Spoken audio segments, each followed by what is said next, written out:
have my own Olympic team here.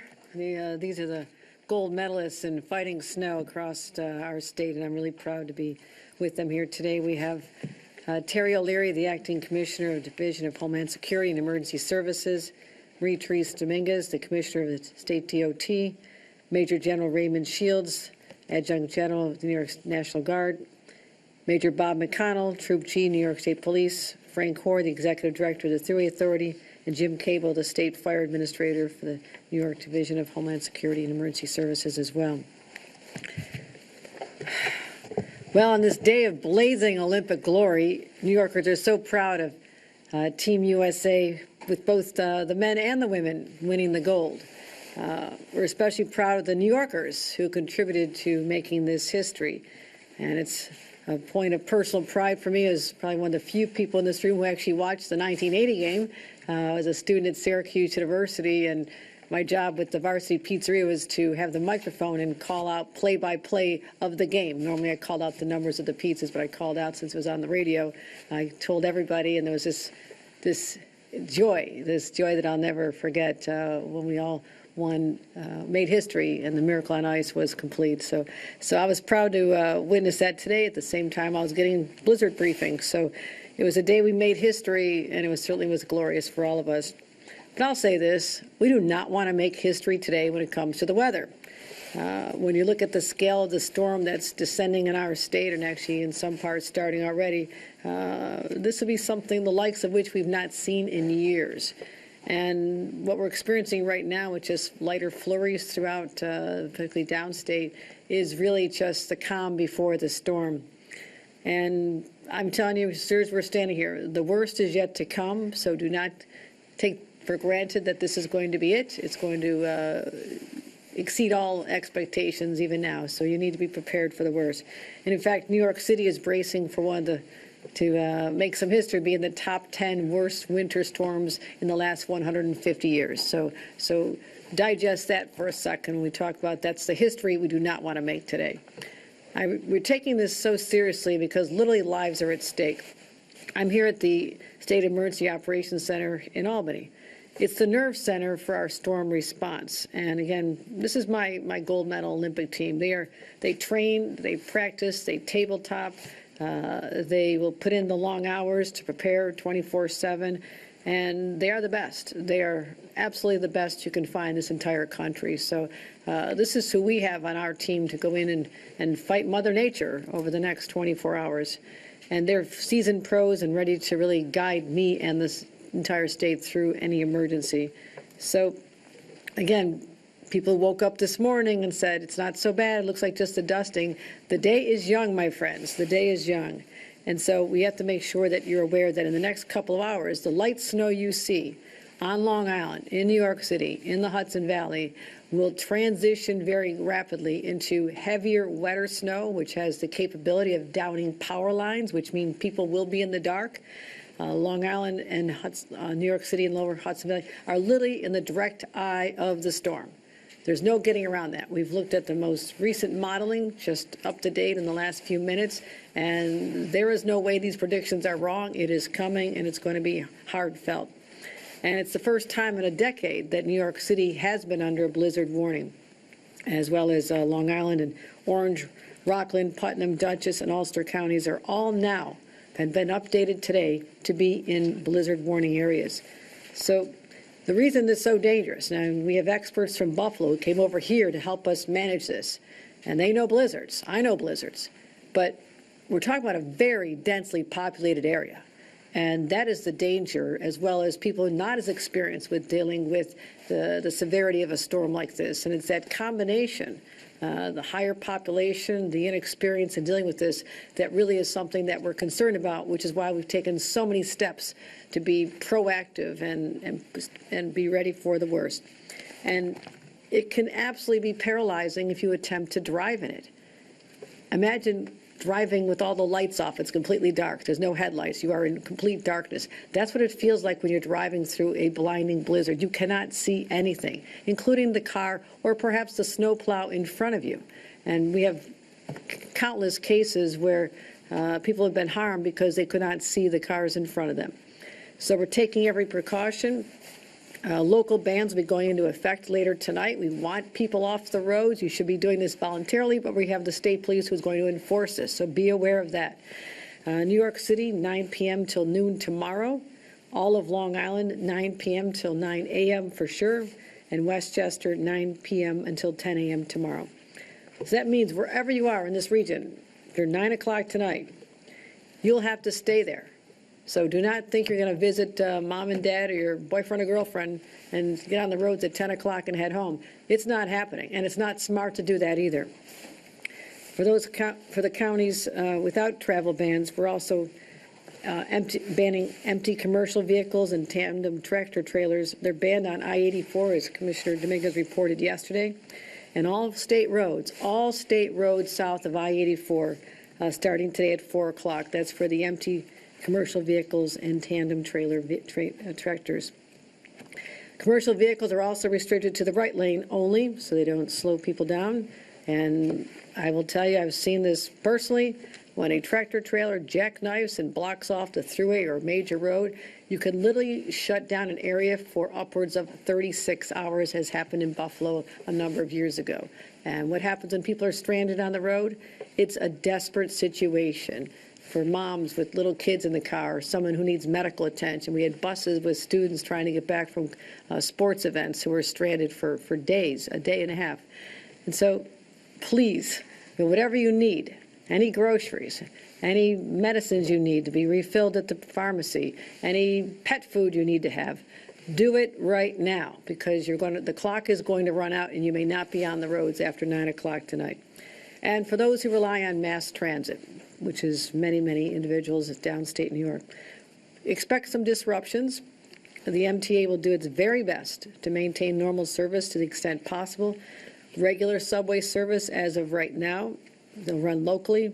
Metro North will run on a weekend schedule, and the Long Island Railroad service will be suspended at 1 a.m. because it'll be dangerous and we want people to stay home. So Mayor Mamdani announced an hour ago schools will be closed tomorrow. New York City schools will be closed, and we expect many in Long Island as well as the Hudson Valley to close as well. So let's just speak briefly about the forecast. Wish I had better news. It's not great.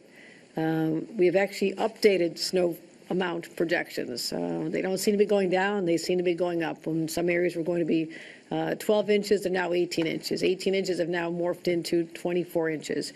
And so they've all picked up, and we expect around 6 o'clock tonight, that's the witching hour for this storm, everything's going to shift. And the snow will accelerate, the wind will accelerate, and from that point on, the conditions will be nothing but dangerous. This blizzard will carry into midday tomorrow before tapering off Monday evening. That is the only good news, is that's not a multi-day duration blizzard, which we have experienced in other parts of the state.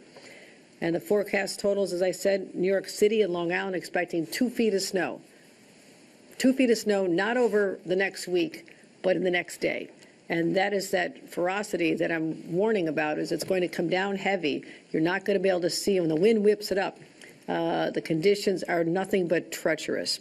Hudson Valley, 12 to 18 inches. Capital Region, 8 to 12 inches. And the rest of the state, 2 to 6 inches. Now the wind gusts, I mentioned the wind. Upwards of 60 miles an hour. We're talking about hurricane force winds.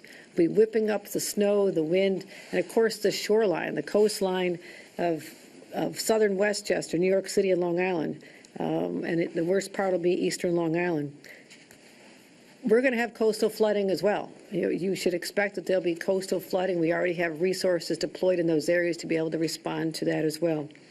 So what we're trying to do is prepare people. We've been in constant communication. I've called, either spoke to directly or left a message for every one of the county executives in this area. We've launched our preemptive offense, and I declared a state of emergency as the first part of this offensive position. 22 counties. We're up from 17 now to 22 counties have been added to our state of emergency region. It's in effect. We've activated the National Guard. Thank God for the National Guard. We have over 100 members, more if necessary, staged across Long Island, New York City, and Lower Hudson Valley. And they've deployed additional 25 vehicles to help with a downstate response. they're ready to be nimble. They'll go where they're needed.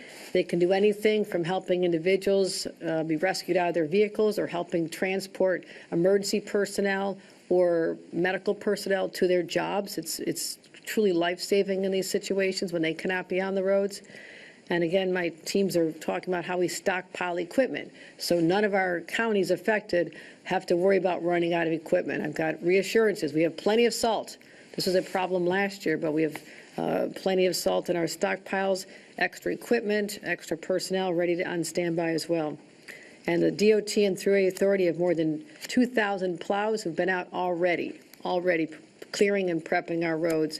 And they're not going home. They'll be out overnight and through the day tomorrow. And they'll work overtime. And sometimes good things happen in overtime, especially if you're watching hockey today. So we know that we're going to be working really hard and intense. So I'm excited to know I have them on the ground because they are the very best. As I mentioned, power outages. We have over 6,000 utility workers ready to get the power back on. But sometimes it is dangerous for them to be out there.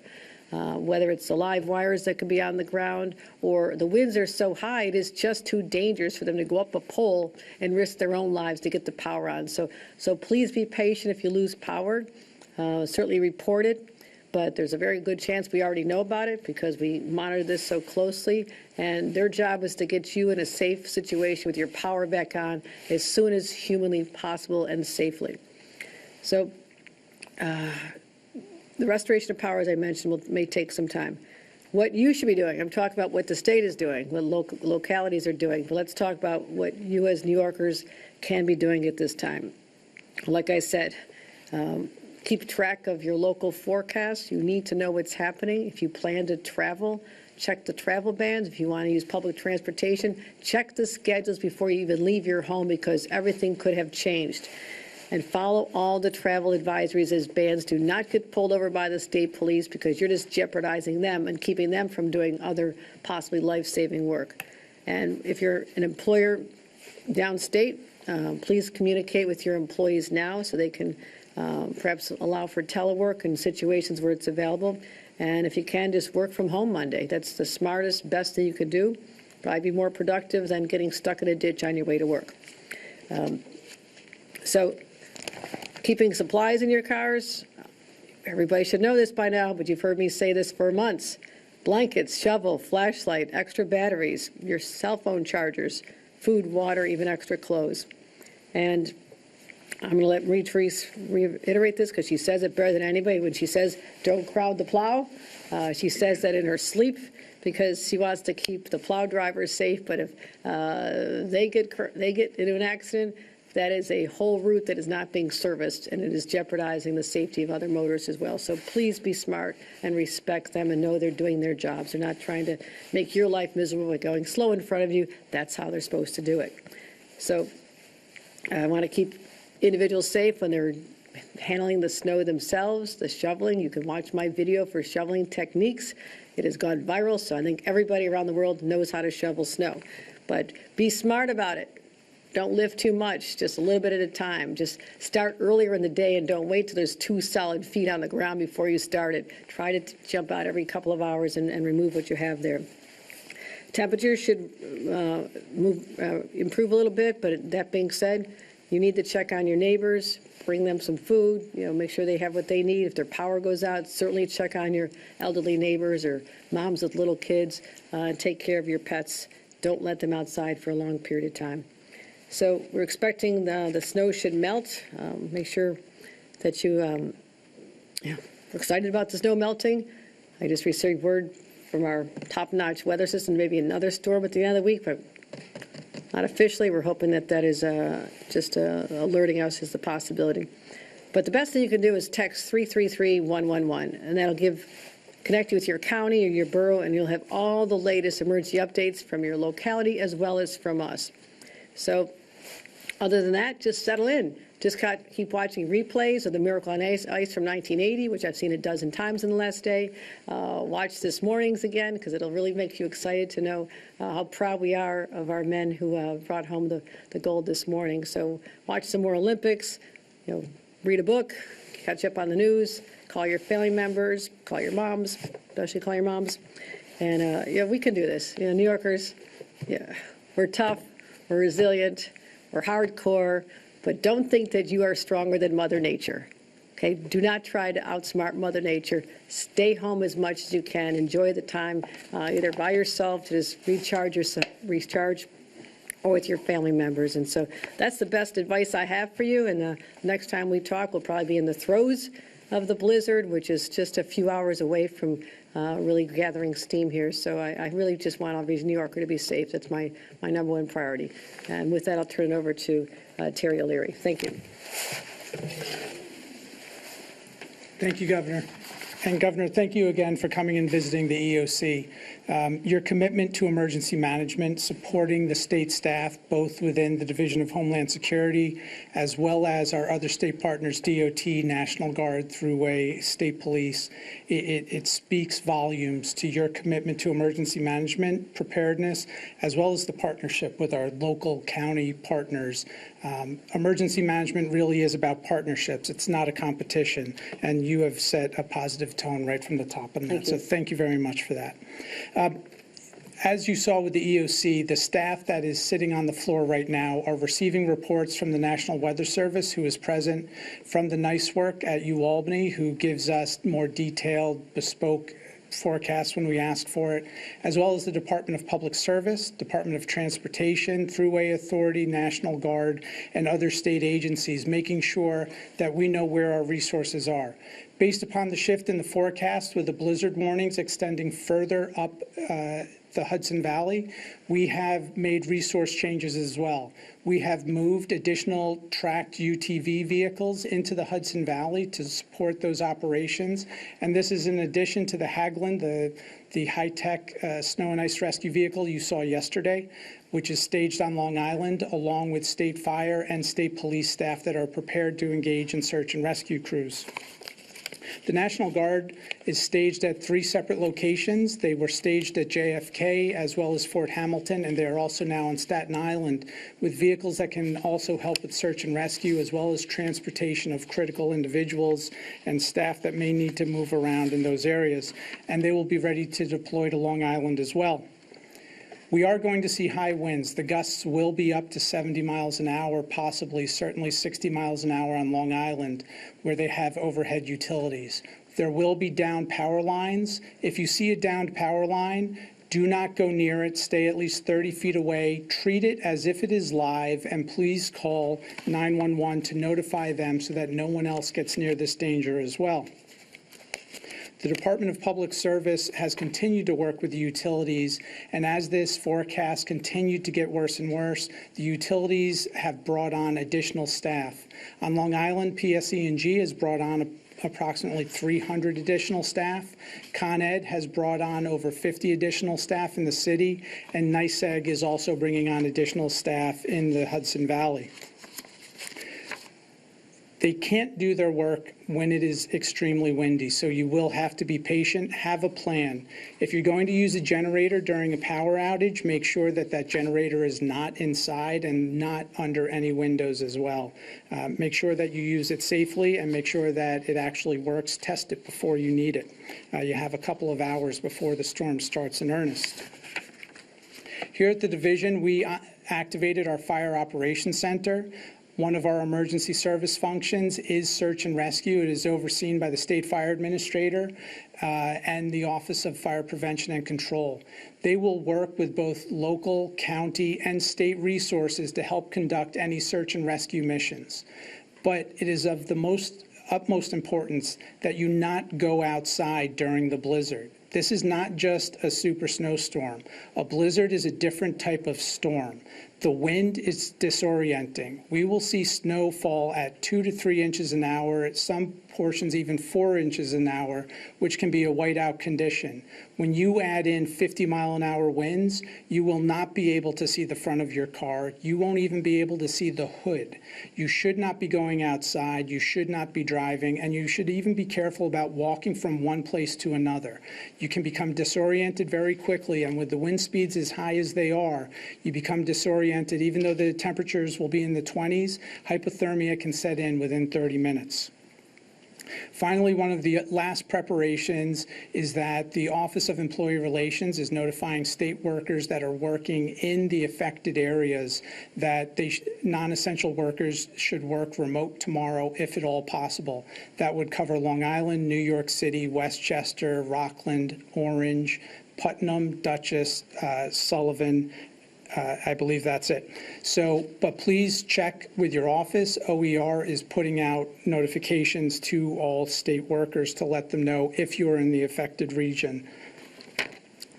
Most importantly, stay off the roads, allow the plows to do their work, allow the state police to do their work, and watch the replays of the U.S. men's win as well as the women's win, which was led by a goalie from Westchester County, celebrating New Yorkers' successes. And Governor, again, thank you very much for all the support so far and going forward. It's been fantastic to see the team come together under your leadership. Thank you, At this point, I'll turn it over to Commissioner Dominguez. Thank you, Chair. All right, Governor, we had a chance to kind of give you an overview a few minutes ago of exactly how DOT operations are going on right now across the state. But just to kind of reiterate, we've been preparing for the last 3 days, even as the shift in the forecast has been so significant, to make sure that we've got personnel from across the state prepared to address this blizzard situation that we're facing.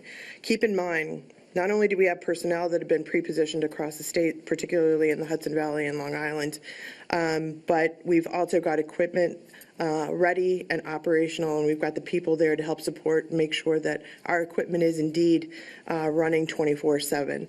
That's important because the level of snowfall that we're going to be seeing is rather significant. And so in order for our plow operations to be successful, one, we need people to stay off the roads. As everyone has reminded you, please, please stay home. Enjoy the snow. Someday it will be spring, and we'll all look forward to it. But for right now, we want to make sure that you're home, you're safe, you're warm, your pets are there, et cetera. Allow us to do our job. And Department of Transportation has some of the best snow fighting personnel in the entire country. Our snow fighters are expert at what they do, but in order to do their job successfully, they need access to the roads. Please stay off the roads. That goes for all of our partners with state police, thruway, et cetera, emergency services. It's going to be an extreme weather event. Please act accordingly.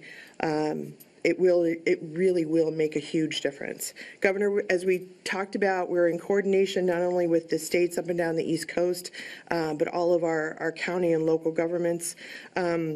And that level of coordination and communication is terribly important to make sure that we're looking at operations across the board. I think the last thing that I just want to make sure is just a quick reminder, especially for commercial vehicles. It's important that commercial vehicles, as of 4 p.m. today, all commercial empty tractor trailers and tandems are banned from travel on I-84 and all roads south of I-84, including the thruway. That means if you're on Long Island Expressway. It also means I-95 rather, going through New York City. So all of the commercial vehicles will be restricted to right lane only in these conditions if you're at I-84 or south. So please abide by the commercial vehicle bans. They're really important so that we, again, can do our job. And if for some reason you have to be out, recognize that plow drivers have a job to do. They're out there to keep the public safe, clear the roads. Please stay out of their way. We've got very sophisticated equipment. Don't crowd the plow. We've got plow trucks with literally wings on both sides. They've got tows behind them. It's a very robust operation. We don't want you and your vehicle to be hurt, and we don't want to be in the situation where you're colliding with a plow. So please, steer clear of the plow. Let them do their job. Don't crowd the plow. Governor, you were terrific at assembling such great talent across the state. It's really important that all of us, not just the leadership here, but as you saw from some of the pre-briefings here, we've got great people on the team, and thank you very much for such an incredible level of coordination across the state. Appreciate it.